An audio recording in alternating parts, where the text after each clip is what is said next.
Hello guys, কেমন আছেন আপনারা সবাই? আশা করি আপনারা সবাই ভালোই আছেন। আজকে আমরা অসাধারণ একটা টাইম ট্রাভেলের মুভির এক্সপ্লেন নিয়ে হাজির হচ্ছি। মুভিটিতে সাউথের হিরো সুরিয়া একাই চারটা রোল প্লে করে। মুভিটির শুরুতে দেখানো হয় একজন লোক ছাদে বসে কারেন্টের লাইন নিয়ে কাজ করছে, আর তখনই তার উপর একটা পাখি এসে আক্রমণ করে। তখন সে ঘড়িতে দেখে 5টা বাজতে 10 মিনিট বাকি, আর তা দেখে সে বাড়ির মেইন গেটে গিয়ে দাঁড়ায়। এনার পরিচয়, ইনি এই বাড়ির কেয়ারটেকার। এর পরের সিনে আমাদের মুভিটির অন্যতম একটা মেইন চরিত্র শ্রীরামকে দেখানো হয়, যিনি একটি সিক্রেট প্রজেক্টের উপর কাজ করছিল। প্রজেক্টটির নাম ছিল প্রজেক্ট 24। সেখানে শ্রীরামের স্ত্রী এবং তার ছেলেকেও দেখানো হয়। ছেলেটির নাম মানিশ। তখন তার স্ত্রী তার ছেলেকে তার কোলে তুলে বলে, একে ধরো, আমি একটু আসছি। কিন্তু শ্রীরাম তার প্রজেক্ট কমপ্লিট করার জন্য সিক্রেট কক্ষের একটি ডিভাইসের ভিতর মানিশকে রেখে প্রজেক্ট কমপ্লিট করতে যায়। এইদিকে ল্যাবের ভিতর সেই পাখিটি বসেছিল। হঠাৎ তার একটি পালক খুলে ল্যাবের ভিতর রাখা লিকুইডের পাত্রের ভিতর পড়ে যায়, কিন্তু শ্রীরাম সেটা খেয়াল করে না। সে একটা বাক্স খুলে টাইম ট্রাভেল করার ঘড়িটি খুঁজে বের করে। অন্যদিকে দেখানো হয় শ্রীরামের যমজ ভাই তার দলবল নিয়ে আসছে। তাকে দেখে মনে হচ্ছে তার মতলব খুব একটা ভালো না। তখন দেখা যায় এই বাড়ির কেয়ারটেকার তার হয়ে কাজ করে, কিন্তু দেখা যায় আত্রেয়া তাকে গুলি করে সেখানেই মেরে ফেলে। এইদিকে শ্রীরামের ঘড়িটিও তৈরি হয়ে যায়। তাই এটা দেখে সে খুশিতে তার স্ত্রীকে ডাকতে থাকে, কিন্তু তার স্ত্রী সাড়া দেয় না। সে জানালা খুলে বাইরে তাকিয়ে দেখে তার বাড়ির কেয়ারটেকার বাইরে মরে পড়ে রয়েছে। অর্থাৎ সে বুঝতে পারে তার ভাই তার থেকে ঘড়িটি ছিনিয়ে নিতে এসেছে। তাই শ্রীরাম ঘড়িটি লুকিয়ে তার স্ত্রীকে খুঁজতে যায়। তখন সে নিচে এসে দেখে তার ভাই তার স্ত্রীকে দড়ি দিয়ে চেয়ারের সাথে বেঁধে রেখেছে।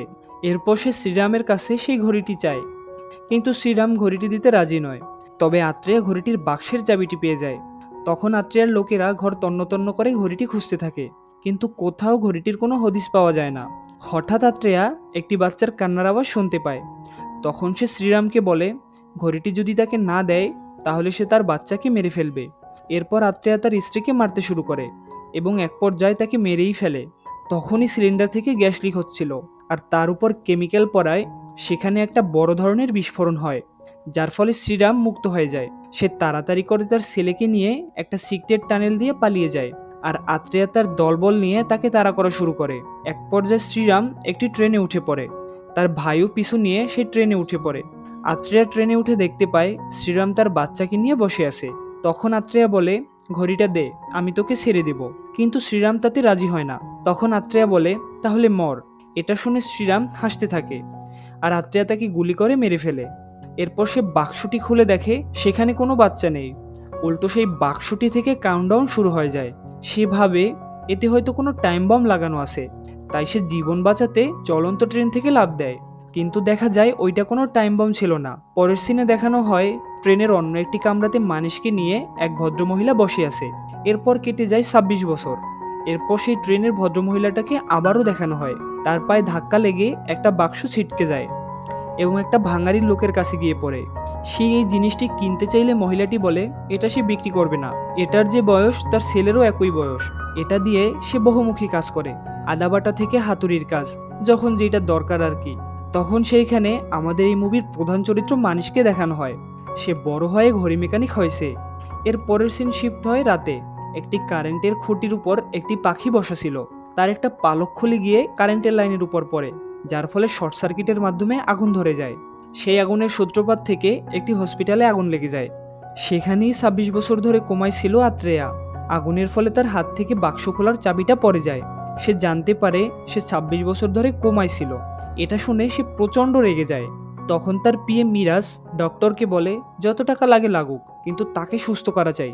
ডক্টর তখন বলে তবে 26 বছর পিছে ফিরেই সুস্থ হন।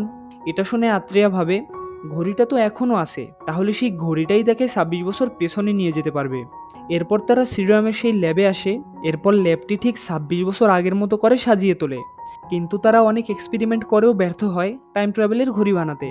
কারণ আমরা মুভিটির শুরুতেই দেখেছিলাম একটি পালকের পাখি লেগেই মূলত প্রজেক্টটি সম্পন্ন হয়েছিল। এর পরের সিনে দেখানো হয় অনেক চড়াই উতরাই পার করে চাবিটি ঠিক মানুষের বাসার সামনে গিয়ে পৌঁছায়। মানুষ চাবিটা পেয়ে ভাবে এটা আবার কি। এরপর সে চাবিটা আর বাক্সের সাথে মিল খুঁজে পায়। তাই সে চাবিটা বাক্সের মুখে ধরলে বাক্সটা খুলে যায়, আর ঘড়িটা বাক্স থেকে বের হয়। কিন্তু ঘড়িটায় কোনো চার্জ ছিল না। তখন মানুষ ফ্যানের সুইচ অন করতে গিয়ে শক খায় আর দূরে ছিটকে গিয়ে পড়ে। হঠাৎ সে খেয়াল করে তার ঘড়িটি চার্জ হয়ে গেছে। এরপর সে তার চেম্বারে গিয়ে বসে। তখন তার বন্ধু তাকে এসে তার সারাদিনের কাজের হিসাব দেয় আর 100 টাকা কমিশন খায়। এরপর মানিশ খেয়াল করে তার ঘড়িটি টাইম ঠিক করার সিগন্যাল দিচ্ছে, কিন্তু সে ভুলবশত টাইম 1 মিনিট পিছনে সেট করে ফেলে, যার ফলে শক খাওয়া থেকে সেই ঘটনার আবারও পুনরাবৃত্তি ঘটে। আর আবারও তার বন্ধু এসে একই কথা বলে।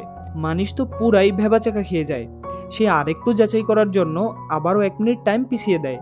আর এবারে সে ঘড়িটির ক্যালমা ধরতে পেরে যায়। সে ভাবে ঘড়িটি দিয়ে যদি অতীতে যাওয়া যেতে পারে তাহলে সে হয়তো ভবিষ্যতেও যেতে পারবে। তাই সে ঘড়িটির টাইম 25 মিনিট ফাস্ট করে দেয়। তখন দেখে চারদিকে বৃষ্টি শুরু হয়ে গেছে এবং তার মা ভিজতে ভিজতে বাসায় আসে। তখন মানিশ আবার আগের টাইমে ফিরে যায়। তখন তার মা বাইরে যাচ্ছিল। মানিশ তাকে একটা ছাতা দেয়, কিন্তু তার মা বলে আকাশ পরিষ্কার। মানিশ বলে তাহলে রোদের জন্য হলেও নিয়ে যাও। এরপর দেখা যায় 25 মিনিট বাদে ঠিকই বৃষ্টি হয়। এটা দেখার পর মানিশ ভাবে টাইমটাকে যদি পজ করে দেই। সে টাইমটা পজ করে দিলে দেখা যায় পুরো পৃথিবীর সময়ই থেমে গেছে, অর্থাৎ পৃথিবীর সব কিছু থেমে গেছে সে বাদে। এর পরের সিনে আমাদেরকে এই মুভির নায়িকাকে দেখানো হয়। তার হাতের একটি ঘড়ি ভুল করে ভেঙে যায়। তাই সে ঘড়ি সারানোর জন্য মানিশের দোকানে আসে। কিন্তু মানিশের দোকানের শাটার খোলা মাত্রই মেয়েটিও তার সাথে উপরে উঠে যায়। এক দেখাই প্রেমে পড়ে যায় মানিশ। মেয়েটি জানায় ঘড়িটা তার দাদার গিফট করা, কিন্তু সে শাটার খুলতে গিয়ে ভেঙে ফেলেছে। মানিশ বলে কোনো সমস্যা নেই, আমি ঠিক করে দিব। এরপর মানিশ 10 মিনিট পেছনে চলে যায় মেয়েটাকে জড়িয়ে ধরে নামানোর জন্য। কিন্তু কাহিনী হয় উল্টা। আর মানিশ এটাও জানতে পারে ঘড়িটা আগে থেকেই ভাঙা ছিল, আর সে ঘড়িটি সারাতেই মূলত এখানে এসেছিল। যাই হোক, এবার মানিশ একটু পার্ট নেয় তার সাথে। সে ঘড়ি দেখেই ফটাফট বলে দেয় সব কিছু, আর এটাও বলে এটা তার দাদু তাকে গিফট করেছে। এরপর মেয়েটা তাকে জিজ্ঞেস করে তুমি এত কিছু কিভাবে জানো। সে বলে আমি একজন ঘড়ির মেকানিক, এগুলো আমার জন্য ডাল ভাত। এর পরের সিনে দেখানো হয় এরপর মানিশ সময়কে পজ করে দেয় আর চেষ্টা করে সান্দিয়ার স্কুটারের টায়ারটি পাঞ্চার করে দেয়ার, কিন্তু সান্দিয়া সেটা দেখে ফেলে, নয়তো সময় শেষ হয়ে যায়। অবশেষে কয়েকবার চেষ্টা করার পর মানিশ সফল হয়। এরপর এই লোক আরও একটা চাল খাটায়। সে সান্দিয়ার ব্যাগে শাড়ির ভিতর কালি ঢেলে দেয়। সান্দিয়া দেখে বলে তার একটা অনুষ্ঠানে যাওয়া লাগবে, আর এটা এখনই হতে হলো। মানিশ বলে সে একজন ঘড়ির মেকানিক, এগুলো তার কাছে ডাল ভাত। সে তার মায়ের কাছে গিয়ে একটি শাড়ি চায় আর সান্দিয়াকে পরিয়ে দিতে বলে। এরপর এই বেটা হিরো সেজে তাকে সেখানে পৌঁছে দেয়। যাওয়ার পথে সে ঘড়ির সুযোগ নিয়ে নায়িকার মাথায় ফুল গুজে দেয়। এরপর দেখা যায় অনাথ আশ্রমের বাচ্চারা টিভিতে ক্রিকেট খেলা দেখছে। সেখানে দেখা যায় ইন্ডিয়া শ্রীলঙ্কার সাথে ম্যাচ হেরে যায়, যার ফলে আমাদের নায়িকারও মন খারাপ হয়ে যায়। তাই নায়ক সেখান থেকে আসি বলে বেরিয়ে যায় এবং ঘড়ির সাহায্যে সময়কে থামিয়ে সেই ম্যাচটিও ঘুরিয়ে দেয়। এরপর সে আবারও নায়িকার কাছে ফিরে আসে। নায়িকা তখন তাকে বলে সে তাকে ছেড়ে ক্রিকেট খেলা দেখতে গেছে। তখন সে তার কাছে ফাপড় মারে। সে বলে তুমি তোমাকে পছন্দ করা শুরু করেছো, এজন্য তোমার এটা মনে হচ্ছে। নায়িকা এটা বিশ্বাস করতে না চাইলে সে ঘড়ির সাহায্যে নায়িকাকে আবারও ঘোল খাওয়ায় এবং বিশ্বাস করায়। একদিন সকালে মানিশের বন্ধু তার কাছে একটা খবরের কাগজ নিয়ে আসে। সেখানে দেখা যায় একটা বিজ্ঞাপন দেয়া হয়েছে যে এই টাইম ট্রাভেলের ঘড়িটি দিতে পারবে তাকে অনেক টাকা পুরস্কার দেয়া হবে। তাই তার বন্ধু মানিশকে রিকোয়েস্ট করতে থাকে সেজন্য একটা ডুপ্লিকেট ঘড়ি তাকে বানিয়ে দেয়। মানিশ তার কথা মতো তার কাছের ঘড়িটি দেখে একটা ডুপ্লিকেট ঘড়ি বানায়। এরপর তারা ঘড়ি জমার ঠিকানায় এসে দেখে বিশাল লাইন। এরপর তারা সেখানে ঘড়িটি জমা দেয় এবং একটা টোকেন নেয়, কিন্তু মানিশ সময় পজ করে ভিতরে ঢুকে পড়ে রহস্য জানতে। অফিসে ঢুকে অনেক খোঁজাখুঁজি করার পরেও সে কিছুই পায় না। এর মধ্যেই সেখানে আত্রেয়া চলে আসে। মানিশ টের পেয়ে টেবিলের নিচে পালিয়ে যায়। আত্রেয়া মিরাজকে ফোন করে বলে আমরা খবরের কাগজে যে বিজ্ঞাপনটা দিছি সেটা ঘড়ির শুধুমাত্র উপরের ছবিটা দেয়া ছিল, কিন্তু নিচের ছবিটা দেয়া ছিল না। তাই যারা ডুপ্লিকেট ঘড়ি নিয়ে এসেছে তাদের সবার ঘড়ি একরকম হলেও একজনের ঘড়ি ছিল ব্যতিক্রম, কারণ তার ঘড়ির পিছনে প্রজেক্ট 24 লেখা ছিল। আর এটা সে ব্যতীত অন্য কারো জানার কথা ছিল না, কারণ ঘড়ির পেছনের ছবি বিজ্ঞাপনে দেয়া হয়নি। তখন মানিশ ঘড়ি ব্যবহার করতে গিয়ে দেখে তার ব্যাটারিতে চার্জ নেই। এরপর মানিশের বন্ধুকে খুঁজে মিরাজ অনেক মারধর করে। আত্রেয়াও বুঝে যায় আসল কাহিনী, যে তার রুমে কেউ একজন রয়েছে। এরপর তারা মানিশকে মেরে তার থেকে ঘড়িটি ছিনিয়ে নেয়। পরে তারা সেই ঘড়িকে চার্জ করে এবং অতীতে যায়, কিন্তু দেখা যায় তারা কেবল 24 ঘন্টায় পেছনে যেতে পেরেছে। আর এজন্যই মূলত এটির নাম দেয়া হয়েছে প্রজেক্ট 24। এরপর তারা একটা চাল খাটায়। কি চাল খাটায় সেটা পরে দেখলেই বুঝতে পারবেন। তারা আবারও একদিন আগে চলে যায় এবং মানিশের হাতে ঘড়িটা দিয়ে চলে আসে। যাওয়ার সময় মিরাজের পায়ে লেগে একটা বোতল পড়ে যায়, কিন্তু মানিশ তাতে পাত্তা না দিয়ে সে ঘুমোতে থাকে। পরের দিন সকালে মানিশ দেখে তার ঘড়িটি অন্য হাতে রয়েছে। তাই সে আবারও বিগত রাতে ফিরে যায় কি হয়েছে দেখার জন্য। তাই এবার সে আর ঘুমায় না এবং মিরাজের পিছু নিতে থাকে। গিয়ে দেখে সেখানে অন্য খেলা। সেখানে তারা প্ল্যান সাজায় আত্রেয়াই মানিশের বাবা, আর তারা মূলত প্ল্যান করেই ঘড়িটি অন্য হাতে পরিয়েছিল যেন মানিশ বুঝতে পারে আর তাদের ফাঁদে পা দেয়। এরপর মানিশ তার আসল পরিচয় জানতে পেরে অনেক কষ্ট পায়। তখন তার মা তাকে সবকিছু খুলে বলে ওই দিন তার বিয়ে হওয়ার কথা ছিল, কিন্তু তার বাবা মানিশকে তার হাতে দিয়ে উধাও হয়ে গেছিল। সবাই তখন তার হাতে বাচ্চা দেখে তাকে ভুল বোঝে, কিন্তু মানিশকে সে ভালোবেসে আগলে রাখে আর বাবার বাড়ি ছেড়ে এখানে চলে আসে। এরপর মানিশ বলে তাকে আবারও তার বাবার বাড়িতে নিয়ে যাবে। এরপর তারা সেখানে যায়। এই বাড়ির একটা নিয়ম আছে, তারা শুক্রবার সকাল 6টা থেকে সন্ধ্যা 6টা পর্যন্ত কেউ কথা বলে না। এরপর মানিশ ও তার মা সেই বাড়িতে যায় এবং সবাই তাদেরকে মেনে নেয়। সেখানে গিয়ে মানিশ জানতে পারে সান্ধ্যাও এই বাড়ির মেয়ে, তাই সে আবারও তাকে ঘোল খাওয়ায়। পরের দিন সকালে সেখানে আত্রেয়া শ্রীরাম সেজে সিম্পেথি নেয়, তাই সবাই তাকে শ্রীরাম হিসেবে গ্রহণ করে নেয়। এরপর দেখানো হয় এই বাড়ির বড়রা গ্রামের একটা স্কুলের ব্যাপার নিয়ে কথা বলছিল। তখন আত্রেয়া রাজি হয় টাকা দান করতে, কিন্তু সাইন করতে গিয়ে ভুলে সে আত্রেয়া লিখে ফেলে আর সান্ধ্যা এই ব্যাপারটা দেখে ফেলে। তাই সান্ধ্যা মানিশকে ব্যাপারটি বলে দিতে যায়, আর তখনই সে নাটক করে উপর থেকে পড়ে যায় আর মানিশ অতীতে পিছিয়ে যায়, যার ফলে মানিশ আর সত্যিটা জানতে পারে না। এরপর তারা আবারও নাটক করে মানিশকে ফাঁদে ফেলে, যার ফলে মানিশ ঘড়িটি নিয়ে কাজ করতে বসে। এরপর ঘড়িটি নিয়ে সে আত্রেয়াকে দেয়। আত্রেয়া তখন তাকে তার আসল পরিচয় দেয়, কিন্তু তখনই দেখে ঘড়িটি কাজ করে না। তখন মানিশ বলে সে ঘড়ি বানিয়ে ট্রাই করে দেখেছিল আজকে কি হতে চলছে। সে ঘড়ি বানিয়ে দেখেছিল আজকে কি হতে চলেছে, আর সে আগেই লক্ষ্য করেছিল তার বাবার আঙুলের নিচে একটা দাগ আছে।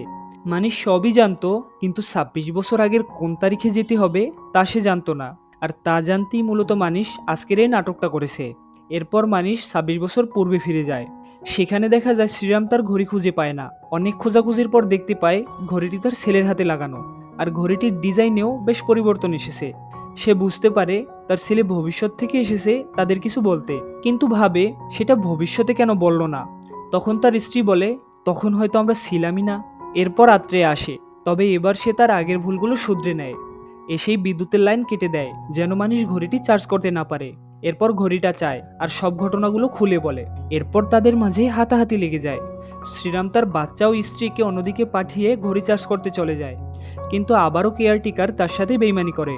আত্রেয়া এসে গুলি করতেই যাবে, তখনই সবকিছু পজ হয়ে যায়। তখন দেখা যায় সে যখন পরে যায় তখন তার পাশে কাঁটাতার দিয়ে সে ঘড়িটিকে চার্জ করেছিল। এরপর সে কৌশলে আত্রেয়াকে নিজের গুলিতে নিজেই মেরে ফেলে। এরপর সে সেখান থেকে চলে যায়। যাওয়ার সময় তারা ঘড়িটাকে দূরে একটা জঙ্গলের ভিতর ফেলে দেয়। ট্রেনে আবারও সেই ভদ্রমহিলার সাথে দেখা হয়। শ্রীরাম জানায় তারা নতুন জীবনের উদ্দেশ্যে বেরিয়েছে। সে বলে তাদের গ্রামে সায়েন্স টিচার দরকার। সে যদি চায় তাহলে তার সাথে যেতে পারে, কারণ তারা তো নতুন জীবনের উদ্দেশ্যেই বেরিয়েছে।